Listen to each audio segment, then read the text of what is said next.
At mga kaibigan, ang aking ibahagi ngayong araw na to ay itong tungkol po sa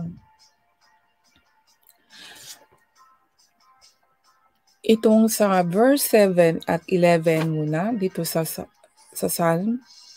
Sinabi dito na, "At kanilang sinasabi ang Panginoon hindi nakakakita ni pakukundangan man ng Diyos ni Jacob ito." Sabi ng mga mangmang na hindi daw nakakita ang Panginoon, no? Yan, mga mangmang kasi kaya sinabi nila minsan sa bagay ngayong panahon din na to yung mga tao na ayaw maniwala ba sa Panginoon, sa Diyos. Sasabihin din nila na wala namang Diyos Kasi lalo na yung iba na nag-aano sila sa kanilang lakas, sa sariling lakas nila. Hindi nila ni-recognize ang Diyos sa kanilang buhay. Minsan din may na-encounter ako niyan Pilipina, sabi niya, alam mo ba, meron akong meron daw siyang, lagi daw siya nagdadasal, meron daw siyang Santo Niño sa kanyang bahay. Nung panahon na yun, syempre nalaman ko na ang tungkol sa mga rebulto. Sabi niya, at alam mo, tayo yung gagawa ng daw yung magtrabaho nga sa kanya, sa atin daw ang lakas. So, diba? Ganyan ang mga mangmang. Pag mga mangmang, ganyan ang salita ng mga mangmang na dahil nga nag-akala nila yung magtatrabaho sila ay sa kanila yung power.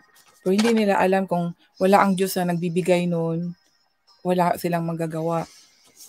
At yun ang sinabi dito sa verse 8. Gunitain ninyong mga hangal sa gitna ng bayan at ninyong mga mangmang, kailan tayo magiging pantas? In English is, understand, ye protest among the people, and ye polls, when will ye be wise? Okay? Kailan ba daw maging wise, maging pantas, no? At sabi sa 9, siyang lumikha ng pakinig, he that planted the ear, shall he not hear? So, di ba? Ang ating tainga ay, di ba, ang Panginoon ang gumawa niyan. So, syempre alam ng Diyos, narinig ng Diyos kung ano ang ating sinasabi. At siyang lumikha ng mata, syempre nakikita niya ang lahat sa atin dahil sa kanya lahat, di ba mga kaibigan? Ito ang ganda talaga ng mensahe dito mga kaibigan dahil sinabi dito siyang lumikha ng pakinig, hindi ba siya makakarinig? Siyang lumikha ng mata, hindi ba siya makakakita? Syempre makikita niya, maririnig niya kahit hindi pa nga natin babanggitin sa ating bibig Alam na ng Diyos kung ano ang iniisip natin. Kaya yung mga mangmang hindi nila alam kaya sinabi hindi naman naririnig ng Diyos ang ating sinasabi. Pero everything is from God, di ba? Lahat ng nasa atin, heaven and earth, siya ang gumawa. Kaya lahat alam na alam niya. At sinabi dito sa verse 10,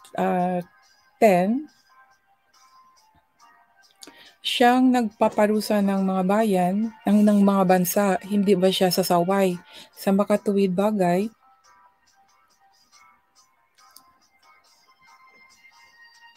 Siyang nagturo sa tao ng kaalaman. Kasi alam ng Diyos, syempre sa Kanya lahat yung mga kaalaman, syempre tinutuwid tayo. Di ba mga kaibigan? Tama ba? Itutuwid ng Panginoon lalo na yung Kanyang mga mahal sa buhay. Mga anak niya, mahal niyang na mga anak, tutuwid niya. Kaya sa Kanya galing, alam niya kung ano yung tama at mali, alam niya kung paano tayo matuwid. Kaya tinutuwid tayo ng Panginoon, ng Diyos. Yun. At dito sa verse 11, nalalaman ng Panginoon ang mga pag-iisip ng tao. Imagine, nalalaman, ang pag-iisip ng tao ay alam ng Diyos. Dahil sa Kanya nga lahat yan. Bago pa nga natin sasabihin, bago pa nga natin iisipin, alam na ng Diyos. May nabasa nga ako yung iniisip natin, ang Diyos din ang nagpapaisip nun. Hindi ko lang maatandaan kung saan, pero yun, nakasabi din. Hindi ko lang sa Proverbs or dito din sa awit. Hindi ko pa na-encounter dito sa Proverbs ata yun na nabasa ko. And then, at sila'y pawang walang kabuluhan. Sabi ito, nalalaman ng Panginoon ang pag-iisip ng tao na sila'y pawang walang kabuluhan. So alam ng Diyos ang mga tao na walang kabuluhan at may kabuluhan kasi sinabi dito nalalaman ng Panginoon ng mga pag-iisip ng tao na sila'y pawang walang kabuluhan. So mayroon akong isi-share mga kaibigan dito sa Hebrews chapter 3 verse 4. Sabi dito, for every house is builded by some men, but he that built all things is God. Diba mga kaibigan? Halimbawa yung bahay natin. Diba may taong karpentero, sila ang gumagawa nun. Kaya may bahay tayo. Kaya yung nakalagay dito na ang Panginoon, ginawa niya lahat, all things. He built all things. So it's from God. So si God talaga ang powerful mga kaibigan. Sa Kanya talaga nagmula ang lahat. Kaya wala tayong maitatago mga kaibigan. Kahit pa tayo ay nakadamit or kahit pa saan tayo, bold tayo sa paningin ng Panginoon. Yan po ang totoo. Yan po ang totoo mga kaibigan. Kaya nakakahiya, no? Hindi ba kayo nahiya mga kaibigan na bold tayo sa Panginoon sa paningin ng Panginoon tapos hindi tayo nahihiyang gumawa ng masama? No? Kaya dapat pag-isipan natin mga mabuti mga kaibigan ang ginawa nating mga kasamaan at kailangan magsisi na tayo mga kaibigan. At meron akong dito sa connection dito sa mga kaibigan dito sa aking ipahayag dito sa chapter 94 verse 7 to 11 tungkol sa sinabi na lumikha ng pakinig at lumikha ng mata. Ngayon, ang aking i-share mga kaibigan ay tungkol din sa language, yung speaking. Kasi ngayong generation na yon naging well-known ang speaking in tongues, ano? Ngunit meron ako na-encounter nung 2000, hindi ko na matandaan, 2012 or 13, tungkol ito sa speaking in tongues. Pero hindi yung speaking in tongues na kagaya ngayon na nag-speaking in tongues sila, halimbawa sa church, na nagsasalita sila ng hindi natin naunawaan, ano? Yung sa akin naman mga kaibigan ay yung nabasa ko doon sa Genesis.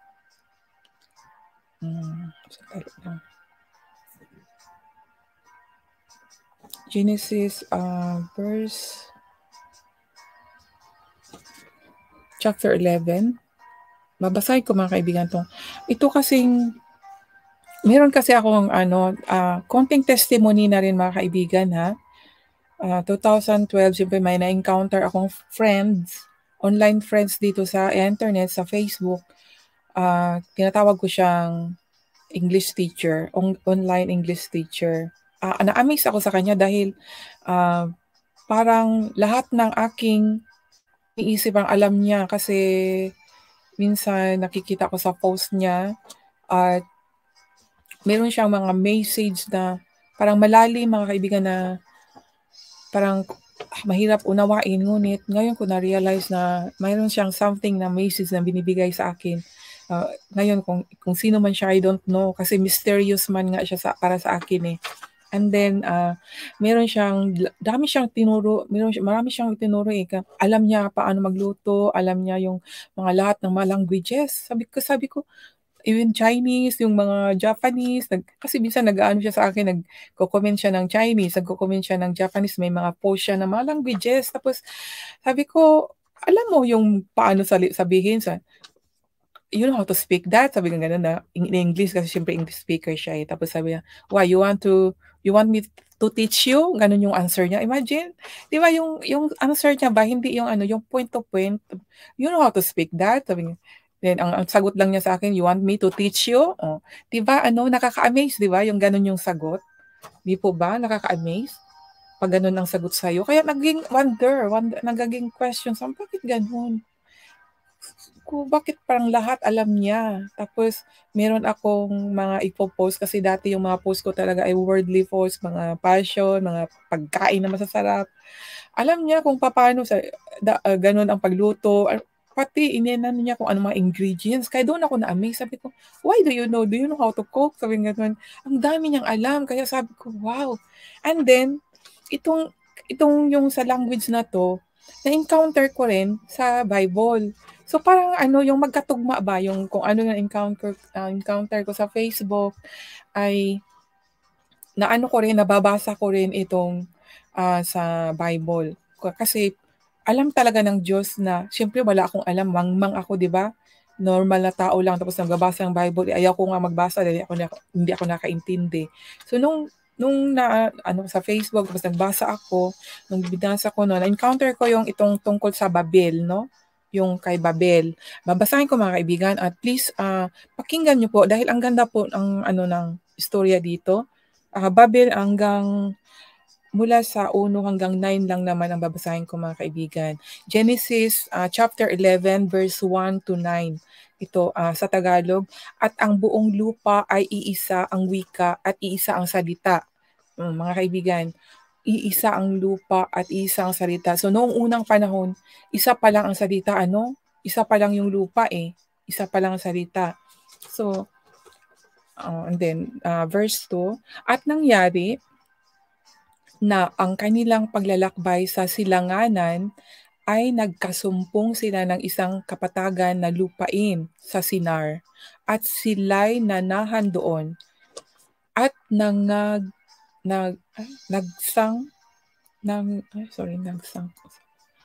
nagsang usapang halikayo, tayo'y gumawa ng mga laryo, bricks, no? Laryo, at ating lutuing mabuti.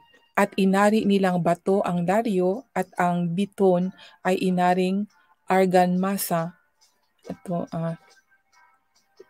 brick for stone and slime had they for mortar. So alam niyo siguro ang ibig sabihin niyan, yung laryo at argamasa.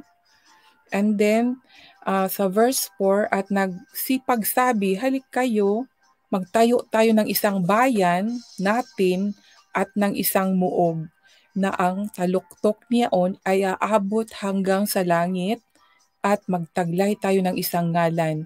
Baga, tayo'y mangalat sa ibabaw ng buong lupa. Ito yung mga kaibigan, yung Babel na, di ba, kung alam yung istorya ng Babel, na gustong abutin yung pinakamalaking building na abutin yung langit, yung sinabi nga dito, no? And then sa verse 5, at bumaba ang Panginoon upang tingnan ang bayan at ang muog at itinayo ng mga anak ng mga tao. No? At sa verse 6, at sinabi ng Panginoon, narito silang iisang bayan at silang lahat ay may isang wika.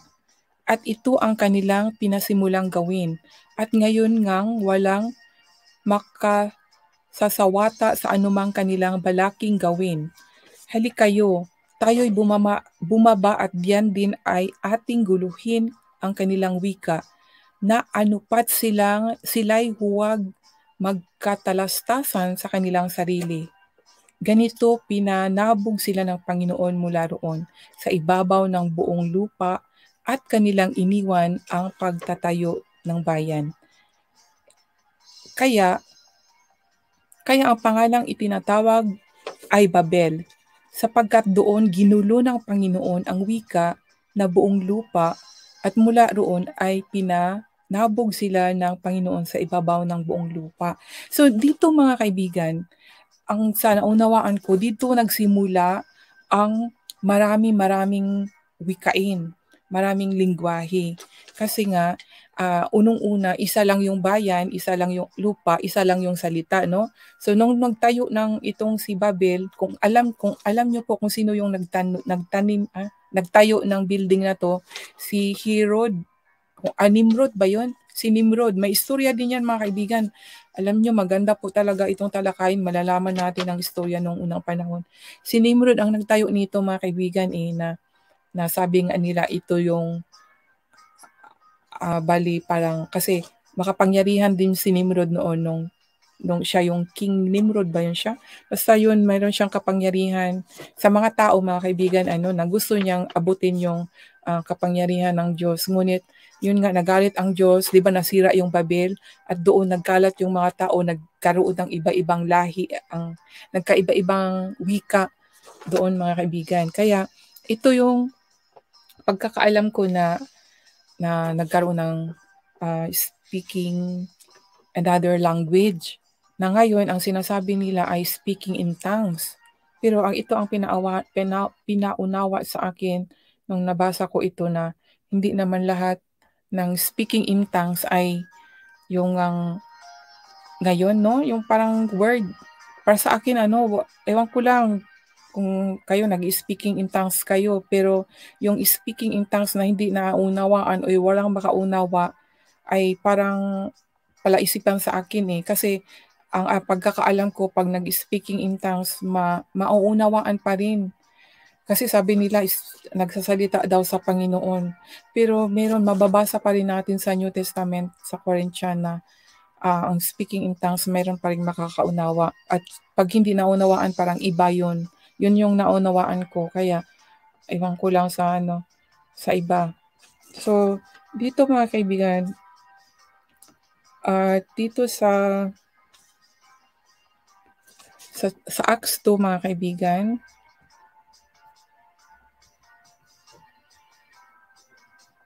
i-share ko lang ng konti itong sa Acts 2, yung nagkaroon nga ng Pentecost, yung Pentecost sinabi sa Acts 2. Sabi ito sa Acts 2 Acts chapter 2 verse 1 to 4.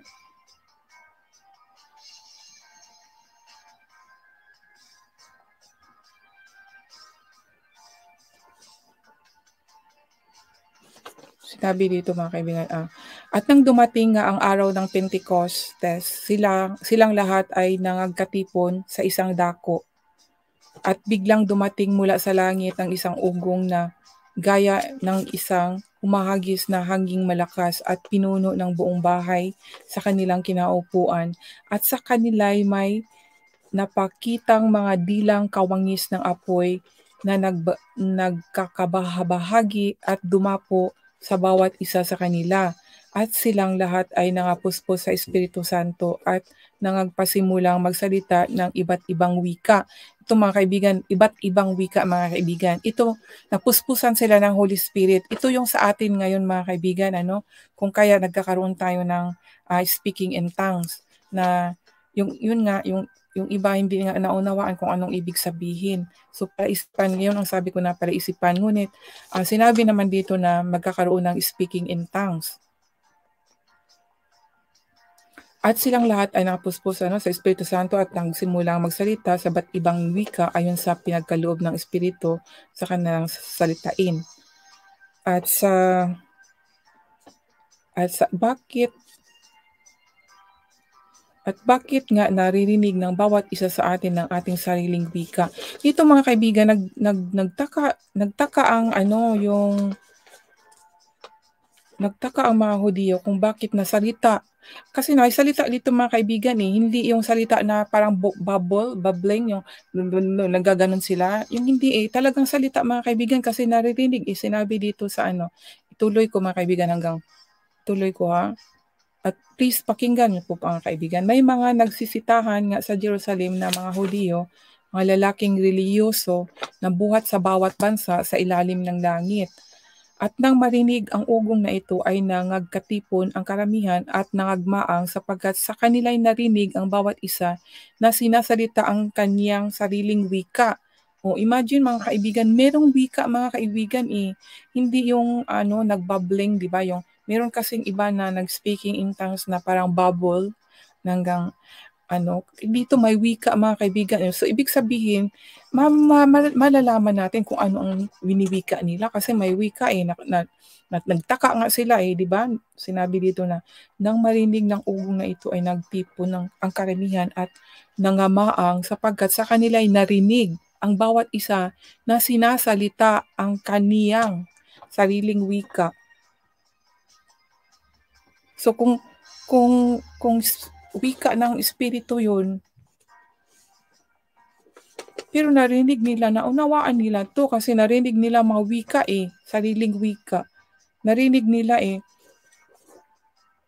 At silang lahat ay nangagtaka at nagsipaggigilalas at nagsabi, "Narito hindi ba mga Galileyong lahat ang mga nagsisipagsalitang ito?" Yun yung nagtaka sila kasi mga Galileo na akala nila na yun, mga lasing, yun ang ano nila mga kaibigan. Kaya ang naunawaan ko mga kaibigan tungkol sa speaking in tongues mga kaibigan ay merong words, merong wika. Hindi yung yung parang nag-aano lang siya yung nagbabubbles. Kung naka-encounter na kayo ng ganyan mga kaibigan, hindi ko naman din hindi ko naman ina-underestimate, kundi ano lang sa akin, naging palaisipan lang, bakit ganon? Totoo nga ba? Kasi ngayon talaga may espiritu talaga na mapandaya, may espiritu din na totoo talaga na kung based on the Bible, kung alam natin ang salita ng Diyos, malalaman natin kung ano yung espiritu na nagsasalita na yun. Dahil sa ngayong panahon na yun, ito ngayon sa atin, kung pupunta tayo ng ibang mga churches, may ma-encounter po tayo na may nagsasalita po ng ibang na hindi mo masabing wika dahil walang words. Kung ang wika kasi may words yan, di ba mga kaibigan? So yun yung pagkakaalam ko at kaya ngayon marami na tayong wika, 'di ba? Kagaya sa Pilipinas, ilang bang lengguwahe meron tayo, 'di ba? Ang dami. Kaya doon ako na ang mga kaibigan na ang Diyos mga kaibigan, kahit ano pa ang ating sasabihin, kahit ano pa ang ituturo, alam ng Diyos mga kaibigan kung ano yung ibig sabihin. Dahil sa kanya lahat. Imagine sa dami-dami ng wika. Alam na alam ng Diyos kaya ganun talaga ka-powerful ang Diyos. Sobrang powerful ang Diyos mga kaibigan. At natapos na po ako doon sa tungkol sa wika mga kaibigan. Meron pa akong isi-share muli.